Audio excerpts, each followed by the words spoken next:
లేకపోతే వాళ్ళు ఎవరైతే మీకు ప్రియతమ లీడర్ అనుకుంటున్నారో ఆ లీడర్ కనుక మీకు ఎమ్మెల్యే అయితే సిద్దిపేటకి ఇంత సర్వీస్ చేస్తారా అనేది ఒకటే ఆత్మవిమర్శ చేసుకోమని చెప్తారు. అది ఎవరికి సాధ్యమయ్యే విషయం కాదు. తను నిరంతర శ్రమజీవి. ఇప్పుడు ఎవరైతే సార్ వచ్చారో, సార్ వెంబడి వస్తున్న లీడర్లు ఉన్నారో ఆ లీడర్లకు కూడా నేను ఒక ప్రశ్న ఇస్తా. సార్ 3 రోజులకు ఒక రోజు ఒక టూర్ వేస్తారు. ఆ టూర్ లో 24 గంటలు సార్ వెంబడి ఉంటారు.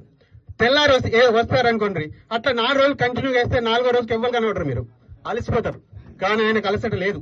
ఆయనకున్నది శ్రమ అనేది ఆయనకు ఆయుధం. కాబట్టే ఆయన రాష్ట్ర లెవెల్లో, జాతీయ లెవెల్లో కూడా ఏ పార్టీలకు అతీతంగా ఆయన కూడా ఆరాధించే ఏకైక వ్యక్తి హరీష్ రావు గారు, అందులో సందేహం లేదు. ఆయన అపర చాణక్యుడు, అపర భగీరథుడు. కాళేశ్వరం పనిలో 90% సింహభాగాన్ని పూర్తి చేసి, అది ఎవ్వరి వల్ల సాధ్యమేది కాదు.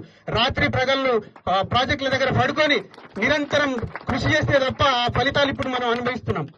సరే, కొంతమంది కొన్ని కార్యక్రమాల వల్ల డిలే జరిగిన తుదకు ఖచ్చితంగా అది తెలంగాణ మొత్తం సస్యశ్యామలమవుతుంది. అదేవిధంగా హరీష్ రావు గారు ఇప్పుడు కాదు, నేను గత 20 సంవత్సరాల నుంచి ఆయనను గమనిస్తూ ఉన్నా. ఆయన ఎంత చేసినా కూడా అలసిపోరు. ప్రతి క్షణం ఒక్క రిజల్ట్ వస్తే డబుల్ ఎనర్జీ తోటి పనిచేస్తారు. ఏదైనా ఆయన పనిచేసింది రిజల్ట్ రాగానే దానికి డబుల్ ఎనర్జీ పనిచేస్తారు. అది నేను బాగా గమనించిన. అందరికీ కూడా ఆదర్శవంతమైనటువంటి నాయకుడు ఆయన మన కాన్స్టిట్యున్సీకి లీడర్ అవ్వడం మన అదృష్టం.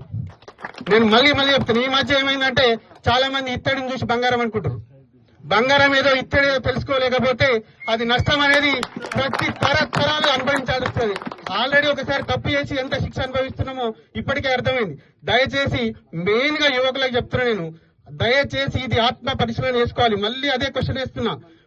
ఈవెన్ వేరే లీడర్ కాదు, మీరే కనుక ఎమ్మెల్యే అయితే ఈలాగా కష్టపడతారా? అది దృష్టిలో పెట్టుకొని పనిచేయండి. మనకు ఏ విధంగా మేలు జరుగుతుంది, మన పిల్లలకు రేపు భవిష్యత్తు ఎలా ఉండదు అనేది ఏ లీడర్ ఉంటే బాగుంటుందని డిసైడ్ చేసుకోవాలని మనస్ఫూర్తిగా కోరుకుంటున్నాను. మా ఆహ్వానాన్ని మన్నించి వచ్చినటువంటి హరీష్ రావు గారికి, అదేవిధంగా లీడర్లందరికీ కూడా ప్రత్యేకమైనటువంటి కృతజ్ఞతలు తెలియజేస్తున్నాను. మాకు ఈ బండరు ఏదో మా సొంత ఆస్తిగా కాదు, పుల్లూరి గ్రామానికి ఉన్నటువంటి ఒక పెద్ద వారసత్వ సంపద ఇది. పుల్లూరు గ్రామం అనేది ఒక కొమరెల్లి గానో, ఒక వెమ్లవాడ గానో ఆధ్యాత్మిక పర్యాటక క్షేత్రంగా తీర్చిదిద్దాలనే సంకల్పంతో మేము ఈ ట్రస్ట్ ఏర్పాటు చేయడం జరిగింది. దాని పేరు వ్యాఘ్రపురి హెరిటేజ్ ట్రస్ట్. వ్యాఘ్రపురి అంటే పుల్లూరుకి యొక్క పాత పేరు. వ్యాఘ్రపురి వై పుల్లూరు అయింది, పుల్లూరు వై పుల్లూరు అయింది.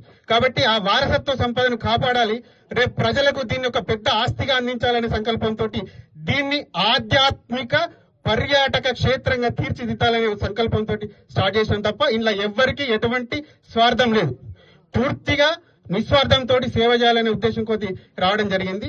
అదేవిధంగా రాబోయే రోజుల్లో ఇప్పటికీ ఒక 108 లింగాలు, అభయాంజనేయ స్వామి, నవగ్రహాలతో పాటుగా రాబోయే రోజుల్లో ఒక అన్నదాన సత్రము, ఇక్కడ నిత్యాన్నదానం జరగాలనేది కోరిక. అన్నదాన సత్రము, గోశాల, అదేవిధంగా 12 జ్యోతిర్లింగాల ఏర్పాటు.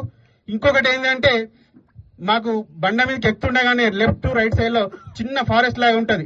దయచేసి హరీష్ రావు గారికి స్పెషల్ రిక్వెస్ట్ అంటే అక్కడ ఒక జింకల పార్క్ ఏర్పాటు చేస్తే ఇది ఒక పర్యాటక కేంద్రంగా అవుతుంది. దానికి కొంచెం మీరు కృషి చేయండి.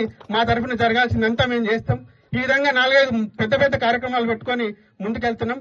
అన్నగారిని మాకు పూర్తిగా సహకరించాలని, నిస్వార్థంగా సేవ చేయడానికి వచ్చినాం.